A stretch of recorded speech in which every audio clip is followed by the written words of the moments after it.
안녕하세요. 와이크립토의 무입니다. 오늘 영상은 25년 알트장에 대해 되짚어보며 다음 사이클에 대한 준비를 미리 해보는 시간을 가져보려고 합니다. 시간을 되돌려서 한번 24년 말로 가보죠. 네, 24년 알트들 상당히 굉장히 오랜만에 분출이 좋았던 걸로 기억을 하죠. 22년, 23년 대비로 해서. 네, 그래서 24년 말부터 25년 초까지 저나 시청자분들은 같은 기대를 했습니다. 비트코인 ETF가 들어왔고 반감기도 지났고 비트코인이 신고가를 갔고 그럼 연준도 결국은 완화적으로 갈 것이다. 그러면 다음은 당연히 알트 시즌이다. 2017년에도 그랬고 2021년에도 그랬으니까요. 하지만 2025년은 달랐습니다. 비트코인은 상당히 강했고 알트는 따라오지 못했습니다. 아니 대다수의 알트는 24년 직전 고점도 넘기지 못하면서 무너졌죠. 그렇다면 질문은 이겁니다. 알트 시즌은 왜 오지 않았을까? 저는 이 이유를 4가지 정도로 봅니다. 자, 첫 번째로 AI가 이유죠. 2025년의 진짜 주인공은 알트코인이 아니었고 AI였습니다. 사람들이 세상이 바뀌었다고 느낀 건 새로운 레이어 2도, 새로운 RWA 코인도, 새로운 게임파이도 아니었습니다. 챗GPT나 클로드나 제미나이 같은 AI였죠. AI는 실제로 사람들의 일하는 방식을 바꿨고 검색, 글쓰기, 코딩, 영상 제작까지 바꿨습니다. 하지만 AI 코인들은 어땠죠? 굉장히 많은 AI 코인들이 나왔고 좋은 결과, 좀 가능성이 있는 이름들도 있었지만 대다수 코인들은 실제로 사람들의 삶을 바꾼 코인이 없었습니다. 많은 프로젝트는 혁신이라기보다 AI라는 이름을 빌린 토큰 장사에 가까웠죠. 그래서 시장은 느낀 겁니다. 아, 진짜 혁신은 크립토 밖에서 일어나고 있다. 이 순간 알트는 주인공 자리를 빼앗겼습니다. 네, 2017년에는 ICO가 있었습니다. 2021년에는 디파이, NFT, 레이어 1, 밈코인도 있었죠. 거품도 많았지만 사람들의 상상력을 자극하는 이야기가 있었습니다. 누구나 초기 프로젝트에 투자할 수 있다. 새로운 금융이 열린다. 디지털 소유권이 생긴다. 밈코인으로 인생 역전이 가능하다. 그리고 세상의 반응은 굉장히 뜨거웠고 각종 서점과 SNS, 유튜브 등에서 모두 메타버스와 NFT, 웹3에 대해서 토론과 논의, 배움의 장이 있었죠. 그런데 2025년에는 달랐습니다. 뭐 내러티브가 없었던 건 아니에요. RWA, 레이어 2, 게임파이, 디파이 2.0, 비트코인 레이어 2, AI 코인, 밈코인 2.0. 말은 많았지만 시장 전체를 하나로 묶는 강력한 이야기는 없었습니다. RWA는 중요하지만 어려웠고 레이어 2는 많지만 필요했고 밈코인은 너무나 많았고 디파이는 더 이상 새롭지 않았습니다. 그리고 결정적으로 이더리움이 중심을 잡아주지 못했습니다. 과거에는 이더리움이 움직이면 알트 전체에 대한 기대감이 퍼졌죠. 하지만 2025년에는 그 연결성이 약했습니다. 시장에는 이야기가 있었지만 하나의 방향은 없었습니다. 그래서 돈은 올라간 게 아니라 흩어졌습니다.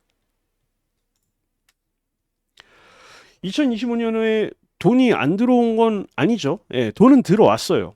예, 하지만 그 돈이 내가 보유한 알트까지 내려오지 않았고 선택받았다라고 하는 알트들조차 퍼포먼스가 2021년 대비로 많이 부족했습니다. 비트코인 현물 ETF 이후 비트코인은 완전히 다른 자산이 됐습니다. 이제 비트코인은 크립토 안에 코인 하나가 아니라 제도권이 인정하기 시작한 자산입니다. 디지털금, 희소성, 현물 비트코인 ETF, 기관들의 장기 보유, 기관 자산. 설명하기가 굉장히 쉽죠. 하지만 알트의 상황은 다릅니다. 무엇이 살아남을지, 무엇이 실제 수요를 만들지, 무엇이 토큰 가치로 연결될지 설명하기가 어렵습니다. 예전에는 비트코인이 오르면 그 돈이 알트로 내려왔잖아요. 예, 그리고 비트코인은 알트장의 출발점이었습니다. 하지만 2025년에는 달랐습니다. 비트코인이 유동성을 풀어주는 자산이 아니라 오히려 유동성을 흡수하는 자산이 됐습니다. 비트코인은 출발점이 아니라 도착점이 된 셈이죠. 그래서 이런 일이 벌어졌습니다. 비트코인은 오르는데 내 알트는 오르지 않는다. 이것이 2025년 알트 투자자들이 느낀 가장 큰 괴리감이었습니다. 제가 생각하는 마지막 이유는 알트의 공급 구조입니다. 2021년 이후 나온 많은 알트들은 처음부터 너무 비싸게 태어났습니다. 겉으로는 시청이 낮아 보이지만 FDB는 이미 높았습니다. 유통량은 적고 나머지는 팀, 재단, VC 물량으로 남아 있었습니다. 그리고 시간이 지나면 그 물량이 시장에 계속 풀립니다. 죄송합니다. 아까 유통량이 적다고 했는데 유통량이 많았죠. 네, 시작부터. 호재가 나와도 오르지를 못합니다. 오르면 위에서 매물이 나옵니다. 개인 투자자가 사주면 또 누군가는 그걸 이제 보고 팔아버립니다. 이거는 단순한 조정이 아닙니다. 락업 해제와 출구 전략이 만들어낸 구조적인 매도 압력이었죠. 그래서 이제는 많이 빠졌으니까 싸다는 말도 조심해야 합니다. 뭐 올해 지금 여러분들이 보고 계신 시장이 그걸 증명하고 있죠. 그래서 처음부터 너무나 비쌌고 이제서야 제자리로 내려온 것일 수 있습니다. 그리고 작년과 2026년이 이 사실을 저는 보여줬다라고 생각을 하고요. 알트가 안 오른 게 아니라 많은 알트가 오르기 어려웠던 구조였지 않았나라고 생각을 해봅니다. 네, 그래서 제 결론은요. 모두의 알트 시즌은 끝났을 수 있다. 입니다. 결국 2025년 알트장이 증명한 건 하나예요. 모두가 같이 먹는 알트장은 앞으로 오지 않을 수 있다.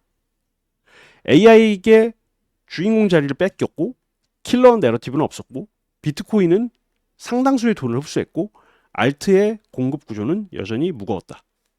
그래서 아마도 이제는 알트 시즌이라는 말을 다시 정의해야 할지도 모릅니다. 예전 알트 시즌은 비트코인이 오르면 아무 알트나 같이 오르는 그런 장이었잖아요. 예, 그래서 이런 상황이 앞으로는 달라질 수 있는 것을 대비해야 한다.